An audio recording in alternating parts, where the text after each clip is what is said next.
নমস্কাৰ বন্ধুসকল। আজি আমি চমুকৈ আলোচনা কৰিম বৰ্ষাৰ্ণ প্ৰবাহৰ গছ-গছনি আৰু তলুৱা আৰু পৰিভ্ৰমী চৰাইৰ বিষয়ে। বন্ধুসকল, গছ-গছনি বৰ্ষাৰ্ণ প্ৰবাহ ডাঙৰ বৃক্ষ, জোপোহা বৃক্ষ, গুল্ম ঘাঁহজাতীয় উদ্ভিদ আদি দেখিবলৈ পোৱা যায়।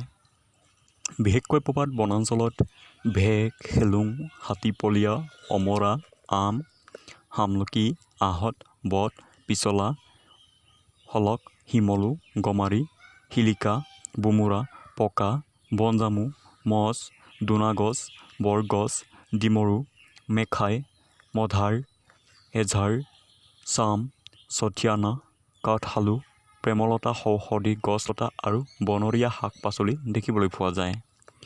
বন্ধুসকল, ইয়াৰ বাহিৰেও ইখৰা, নলগাহৰি, বিৰিণা, কহুৱা, তৰা, কেৰ, ভেট, দল, এৰালি, পুনি, পাতিদৈ, মেটেকা, বেত, কলমৌ, হেলচি, পানী, শিঙৰি, কচু, ঢেকীয়া, বিহলনি আদি ঘাঁহজাতীয় উদ্ভিদ জলাশয়বোৰত ভৰি আছে।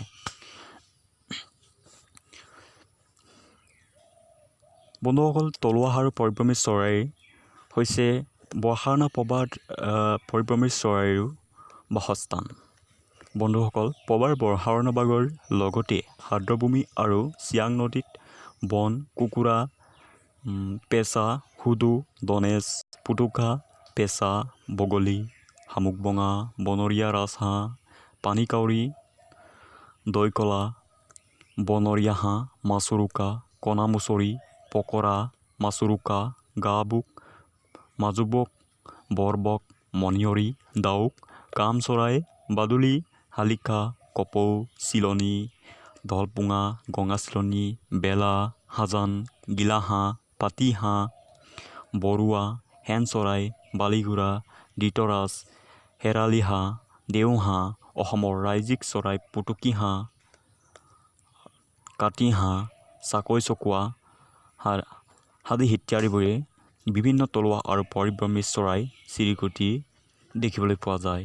বিশেষকৈ শীতকালত দেশ-বিদেশৰ পৰা অহা পৰিভ্ৰমী চৰায়ে চিয়াং নদীত বুকুত জলকেলি কৰি শীতৰ পৰিৱেশমুখৰ